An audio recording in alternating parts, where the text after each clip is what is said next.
Halo guys, balik lagi bersama dengan Red Bear Manhwa.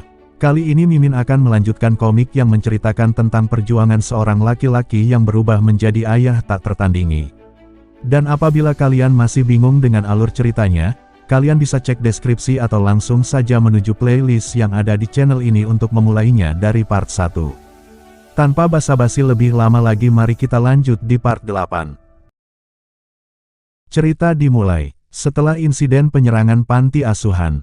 Di dalam kantor intelijen naga surgawi, terlihat Bos Ham sedang diinterogasi oleh Moon Jeong karena telah memberikan perintah sendiri tanpa izin. "Jadi kau memberi perintah sendiri?" tanya Moon Jeong kepada Bos Ham. "Ya Pak," saut Bos Ham. Lalu Bos menambahkan dengan berkata, "Dua prajurit kita mati, jadi wajar saja jika mereka mengejar, bukan?" "Memang iya," balas Moon Jeong. "Apa ada masalah dengan perintahku?" tanya Bos Ham. "Tidak, tapi ini juga masalah Padepokan Naga," jawab Moon Jeong. Lalu tiba-tiba Ji Hakdo datang ke kantor intelijen, dan langsung bertanya kepada Bos Ham. "Kapten Ham, siapa yang kau utus?" tanya Ji Hakdo. "Saya mengirim seluruh prajurit tingkat 1, kecuali yang sedang bertugas," jawab Bos Ham. Lalu Ji Hakdo berkata kepada Moon Jeong, "Utus prajurit kita juga. Padepokan lain juga akan ku minta mengutus prajurit. Kita harus mengatasi masalah ini sendiri." "Padepokan lain juga?" tanya Moon Jeong. "Insiden ini terjadi di dalam kastil. Masalah ini bukan lagi milik padepokan melainkan seluruh asosiasi," jawab Ji Hakdo kepada Moon Jeong. Lalu Ji Hakdo bertanya kepada Bos Ham, "Apa prajurit Noh juga turut kau utus?" "Saya mengutusnya sebagai komandan," jawab Bos Ham. Mendengar hal itu, Ji Hakdo hanya bisa berpikir dan bergumam dalam hatinya. Meskipun dia sekalipun, tetap mustahil dia lawan sendiri jika musuhnya Gereja Darah. Kemudian Ji Hakdo memerintahkan Moon Jeong dengan berkata, "Moon Jeong, ikutlah pergi memimpin prajurit." "Ya, Pak." "Baik," jawab Moon Jeong. Chapter beralih di lain tempat. Di kuil pencerahan milik dari Gereja Iblis, terlihat Chun Myung Hun, pemimpin dari Gereja Iblis, sedang mendengarkan laporan dari tangan kirinya. "Sekian laporan hamba, Paduka," Wu Yunai tangan kirinya berkata memberikan laporannya. Terlihat Chun Myung Hun hanya terdiam. Melihat hal itu Wu Yunai si tangan kirinya berkata, "Maaf, Paduka, tampaknya hatiku jadi lemah setelah melihat Anda." Lalu dengan sikap acuh tak acuh, Chun Myung Hun berkata, "Usir dia." Wu Yunai yang kebingungan diusir begitu saja tidak mengerti maksud dari Chun Myung Hun.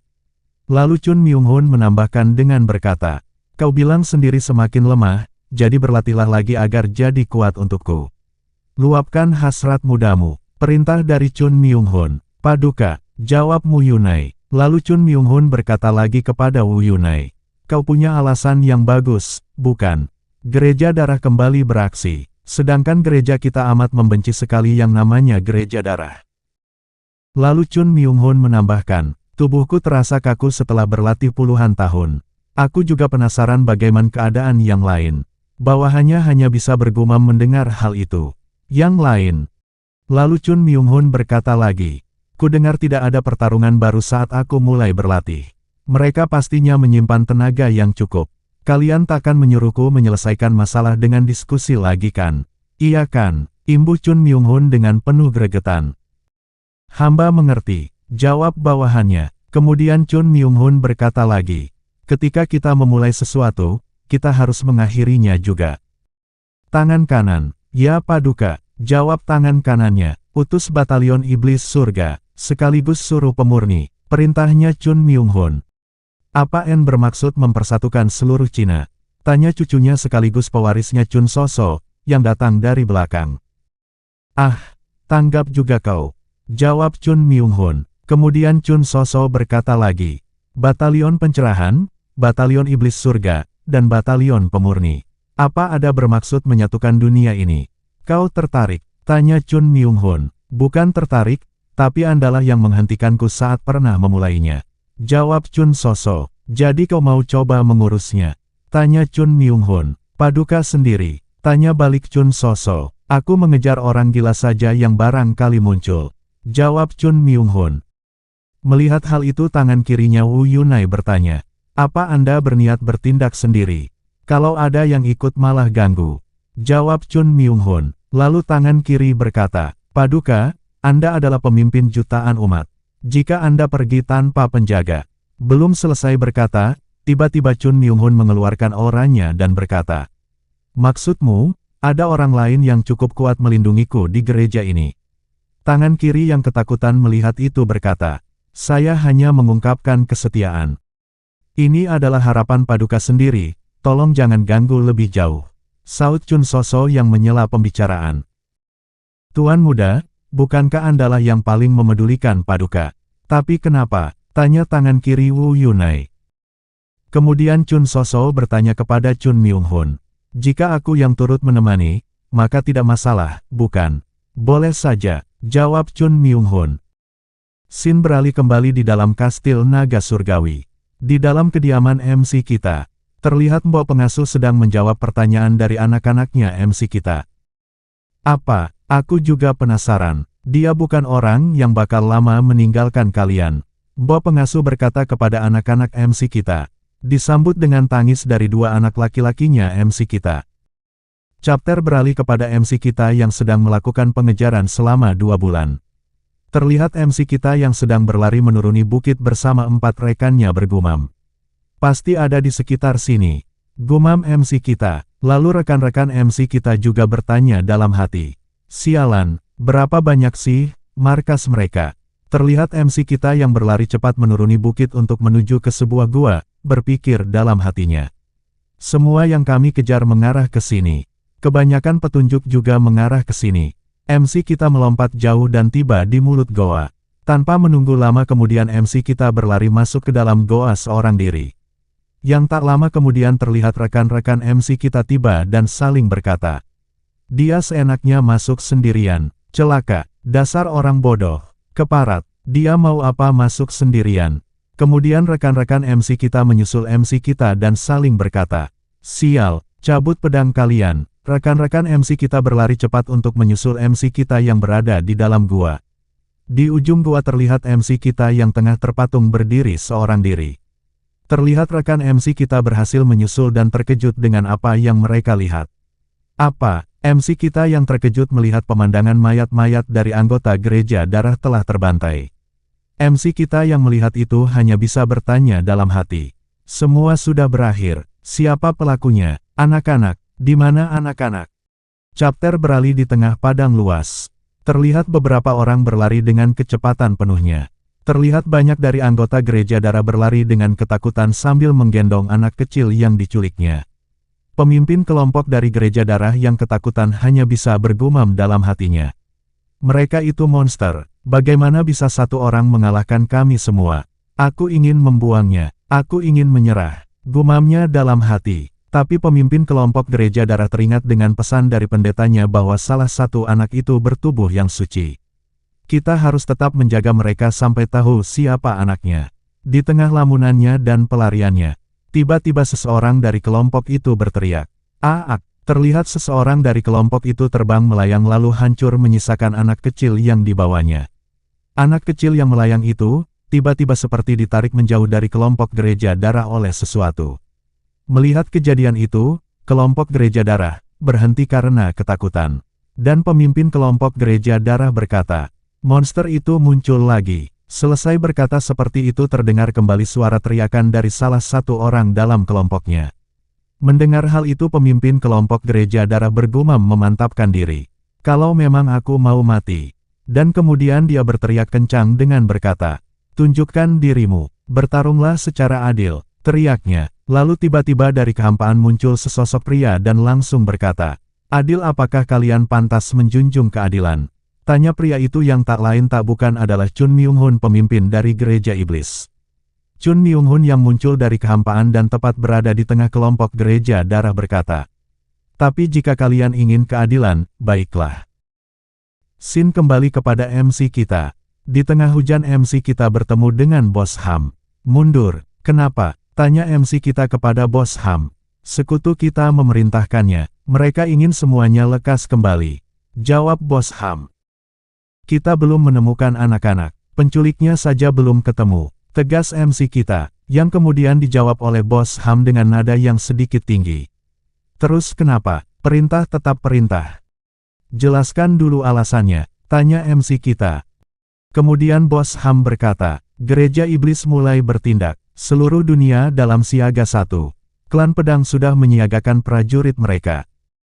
Bagaimana dengan kita? Apa kita akan melawannya? Tanya MC kita, yang kemudian dijawab kembali oleh Bos Ham. Kita tidak bisa melawan gereja iblis sendirian. Kita harus berkumpul. Tapi bagaimana nasib anak-anak? Siapa yang mau mencari penculiknya? Tanya MC kita kembali. Lalu Bos Ham mencoba meyakinkan MC kita dengan berkata, kita akan mencarinya, tapi bukan sekarang. Saat ini, gereja iblis adalah prioritas utama kita. MC kita yang mendengar hal itu hanya bisa bergumam dengan kesalnya. Padahal sudah dekat, tinggal sedikit lagi, imbuhnya dalam hati. Di derasnya hujan, MC kita berdebat dengan Bos Ham untuk memintanya melanjutkan misi pencarian. 10 hari saja, pinta MC kita kepada Bos Ham. Kau sendiri pasti sudah sadar kalau itu mustahil kan? Jawab Bos Ham. Lalu MC kita menjelaskan alasannya kepada Bos Ham. Kita sudah sangat dekat, 10 hari saja cukup, tidak bisa, bukan cuma kau yang merasa bersalah, tapi perintah ini dari atasan. Sedangkan kita ini cuma prajurit yang dipekerjakan. Jawab Bos Ham. Lalu MC kita yang ngotot dan ngeyel berkata, tapi bukannya kau punya wewenang yang cukup? Kita sudah sangat dekat, berhentilah. Kalau ngotot, pergi saja sendiri. Pungkas Bos Ham kepada MC kita. Boleh, tanya MC kita. Aduh, kau ini, imbuh Bos Ham. Lalu MC kita berkata, 10 hari saja. Setidaknya akan kudapatkan bukti keberadaan mereka. Lalu scene beralih di malam hari. Di tengah hutan bambu MC kita berjalan seorang diri. Tengah nampak melamun dan berpikiran dalam hati. Kenapa kau lakukan ya? Bukan demi anak-anakku, melainkan anak orang lain. Bos Ham juga tampak sangat marah. Apa aku bakal dipecat abis ini? Duh, tapi, aku belum melihat orang sekuat itu, tapi ini masih murim. Apa aku terlalu sembrono? Tidak, aku cukup kuat, ahli bela diri tak sekuat bayanganku, atau akunya saja yang sebenarnya sangat kuat. Tapi belum tentu juga, orang itu mungkin memang orang yang sangat kuat di murim. Tapi belum tentu juga, duh, pikirkanlah, ya, banyak hal yang memang tidak berjalan lancar padaku seiring waktu. Aku tidak boleh jadi pengecut. Sejauh ini masih bisa diatasi. Terlihat MC kita yang tengah berlari di tengah hutan bambu dari kejauhan nampak melihat nyala api unggun yang dibuat seseorang. Dalam hati MC kita yang berlari mendekatinya.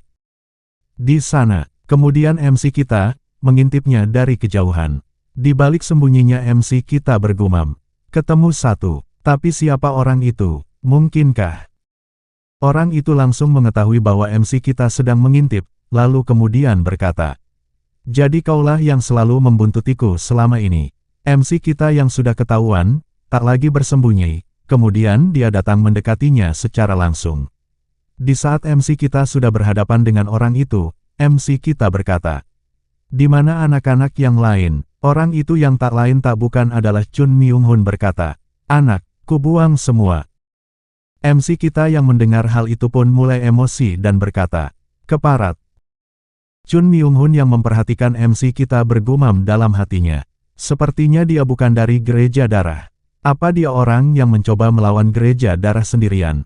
Apa kau? Kata Chun Myung Hun yang belum selesai tapi terhenti setelah melihat MC kita yang marah. Dan kemudian dia bergumam dalam hatinya. Pengguna Trillion Blow Arts. Kemudian Chun Myung Hun berkata, di mana kau belajar? Aku tak punya kewajiban menjawab binatang. Ujar MC kita yang penuh amarah. Kemudian Chun Myung Hun berkata lagi, meskipun aku tidak nampak manusiawi, tapi aku masih cukup manusiawi loh. Terserah sih, saut MC kita yang singkat. Sambil mengeluarkan aura petarungnya, Chun Myung Hun berkata, jadi kau tak mau memberitahuku. MC kita yang merasakan aura petarung dari Chun Myung Hun, hanya bisa bergumam dalam hatinya. Dia tampak kuat, sebagai binatang, tak apa. Dia cuma ahli bela diri seperti lainnya. Aku tidak perlu takut, seni bela diriku untuk melawan orang sepertinya. Chun Myung Hun yang melihat MC kita tak bergerak, berkata, kenapa, kau takut, mau mencoba seranganku? MC kita yang terdiam, lagi-lagi hanya bisa bergumam. Sial, tubuhku kaku. Chun Myung-hun yang melihat MC kita tak bergerak, berpikir dalam hatinya. Apa dia tertahan naluri? Lebih baik ku cek dulu kalau ya. MC kita memantapkan niatnya dalam hati. Bela diriku, masih bisa dimurim. Sudah kupastikan berkali-kali. Aku bisa, tidak perlu takut pada binatang buas. 10 pukulan saja. Kemudian MC kita berlari untuk menyerang Chun Myung-hun. MC kita melompat dan melaksanakan serangannya dengan kedua lututnya. Terima ini, imbuhnya dalam hati. Kemudian lutut MC kita ditahan oleh satu tangan Chun Myung-hun. Di saat itu juga MC kita melakukan serangannya dengan pedang sambil bergumam. Ini serangan asliku. Namun secara tiba-tiba MC kita dipentalkan jauh ke udara dengan sedikit gerakan tangan dari Chun Myung-hun. Apa yang terjadi? Tanya MC kita dalam hatinya saat terbang terpental di udara. Tapi masih belum. Imbu MC kita yang melakukan gerak di udara untuk mendaratkan serangannya lagi dengan kedua pedangnya. Saat kedua pedang MC kita mendekati Chun Myung-hun, kedua pedang itu ditangkap oleh Chun Myung-hun dengan jarinya. Saat menangkap kedua pedang itu, Chun Myung-hun bergumam, kasar. Kemudian Chun Myung-hun mematahkan ujung kedua pedang itu. MC kita yang melihat itu langsung membuang pedangnya dan meninju Chun Myung-hun. Chun Myung-hun yang menerima tinjuan MC kita berpikir dalam hatinya. Pergerakan yang lebar. Kemudian MC kita dipentalkan lagi oleh Chun Myung-hun. MC kita yang terpental langsung mengambil sikap kuda-kuda untuk bersiap melompat menyerang Chun Myung-hun. Kemudian saat melompat untuk memberikan serangan, MC kita bergumam. Terima ini, serudukan banteng baja. Chun Myung-hun yang bersiap menerima itu berpikir dalam hatinya. Ya, mungkin sudah bisa kupastikan betul. Tepat saat pukulan MC kita hampir mengenai Chun Myung-hun, Chun Myung-hun dengan cepat menangkap tinjuan MC. Adu kuat pun tak terhindarkan. Antara MC kita dengan Chun Myung-hun. Terlihat MC kita mengerahkan segenap kekuatannya. Dan Chun Myung-hun yang menerima hal itu tersenyum sambil berpikir dalam hatinya. Ini baru yang namanya Trillion Blows Art. MC kita yang mengeluarkan segenap kekuatannya bergumam dalam hati. Tembuslah. MC kita mengeluarkan seluruh kekuatannya, sampai tekanan udara mengelilingi lengannya karena saking kuatnya. Di saat MC kita berpikir masuk, secara tiba-tiba MC kita dibanting oleh Chun Myung-hun. Namun dengan sigap MC kita mendarat dan segera mengambilnya sikap kuda-kuda untuk membanting kembali Chun Myung-hun. Saat terpelanting di udara Chun Myung-hun berpikir dan bergumam dalam hatinya. Dia berlatih dengan baik. Kemudian Chun Myung-hun dengan sigap mendarat dan menarik lengan MC kita, yang kemudian membenturkan pundaknya dengan kepala MC kita sambil bergumam. Aku takkan kalah dalam adu tinju. Baku hantam pun terjadi. Sejenak Chun Myung-hun tersenyum dan bergumam. Bagus, Mo Wei, kemana saja kau pergi? Dari sudut pandang MC kita, sesaat setelah kepalanya terbentur oleh pundak Chun Myung-hun, MC kita berkata dalam hatinya. Gila, dia sudah tua tapi sangat kuat. Lebih sakit dari dugaanku. Kemudian MC kita melompat menjauh. Sesaat setelah mendarat, Chun Myung-hun bertanya kepada MC kita. Di mana gurumu? MC kita yang mendengar itu bergumam dalam hati. Apa dia mengenal guruku? Bagaimana bisa? Apa hubungannya guru dengan binatang ini? Kemudian Chun Myung-hun bertanya kepada MC kita kembali. Aku benci menunggu. Di mana gurumu? MC kita yang melompat untuk memberikan serangan, berkata kepadanya. Aku takkan memberitahumu. Chun Myung-hun yang mendengar itu hanya bisa tersenyum dan berpikir dalam hatinya. Dia perlu diajari sopan santun. Baku hantam pun terjadi, tapi kali ini MC kita yang terkena tabokan dari Chun Myung-hun. MC kita berpikir dan bergumam dalam hatinya. Selama ini masih bisa, pukulanku tadi juga masuk, tolonglah, satu pukulan saja, gumam MC saat dihajar habis-habisan oleh Chun Myung-hun. Chun Myung-hun yang menghajar MC kita juga berpikir dalam hatinya. Meski sengaja kuulur-ulur, tapi dia semakin menyebalkan, pikirnya dalam hati. Lalu Chun Myung-hun mengeluarkan jurus telapak tangannya yang disebut dengan segel iblis surga. Sebuah energi berbentuk tangan besar menghantam MC kita. MC kita yang melihat jurus telapak tangan Chun Myung-hun pun bersiap untuk bertahan dengan kedua tangannya. MC kita berhasil bertahan saat energi itu menghantam tubuhnya. Energi besar itu membuat tanah di sekitar MC tercetak bentuk telapak tangan. MC kita yang mendapatkan serangan energi itu bergumam dalam hatinya. Apa-apaan? Dan chapter beralih beberapa kemudian, terlihat MC kita yang dihajar habis-habisan oleh Chun Myung-hun. Saat menghajar MC kita, Chun Myung-hun berpikir dan bergumam dalam hatinya. Semuanya bagus tapi dia nampak kehilangan sesuatu. Kenapa tiba-tiba dia berhenti? Aku tahu dia berlatih dengan benar, tapi ada kekosongan dalam tekniknya. Mungkinkah tak bisa dilengkapi karenaku? Chun Myung-hun teringat tentang kejadian di masa lalu, di saat dia mengamuk membabi buta, Chun Myung-hun mengamuk menghajar semua ahli bela diri. Kembali ke saat sekarang, saat Chun Myung-hun menghajar MC kita habis-habisan. MC yang sudah terlihat babak belur karena dihajar habis-habisan pun mengumpat dalam hatinya. Ahli bela diri jancok, umpatnya dalam hati sambil melancarkan tinjuannya kepada Chun Myung-hun. Chun Myung-hun yang melihat serangan itu pun menangkis dan menyerang balik MC kita dengan telapak tangannya, sambil berpikir dan bergumam dalam hati. Jika memang karenaku, berarti aku harus bertanggung jawab, gumamnya sambil mengeluarkan jurusnya. MC kita yang dihajar habis-habisan sampai tak berdaya hanya bisa bergumam dalam hati.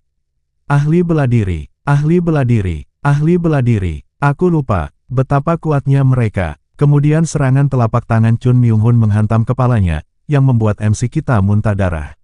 Di saat MC kita akan kehilangan kesadarannya, MC kita bergumam dalam hati. Apa aku akan mati di sini? Seharusnya tidak kuajak berkelahi. Kemudian MC kita mencoba sadar kembali saat berpikir tentang anak-anak. Tidak, nanti siapa yang membela anak-anak? Pikirnya dalam hati. MC kita berdiri sempoyongan, mencoba mengembalikan kesadarannya. Melihat usaha keras MC kita, Chun Myung-hun bergumam hati. Tak bisa kubayangkan sekeras apa latihannya selama ini. Tapi dia sangat percaya pada tubuhnya. Aku harus sedikit memukulnya lagi. Saat ingin menghajar MC kita lagi, tiba-tiba anak gadis yang diselamatkan Chun Myung-hun bangun dan menghentikannya. Kakek, jangan pukul dia. Dia orang yang baik. Kata anak gadis itu menahan lengan Chun Myung-hun. Kakek, MC kita yang kaget melihat anak gadis itu memanggil begitu. Lalu anak gadis itu berkata, Tuan, jangan bertarung. Kakek ini orang yang baik. Dia menolong kami semua. MC kita yang mendengar itu hanya bisa bergumam. Apa maksudnya ini? Sekian untuk episode kali ini. Jangan lupa subscribe untuk nggak ketinggalan episode berikutnya. Sekian dari Mimin, see you next time.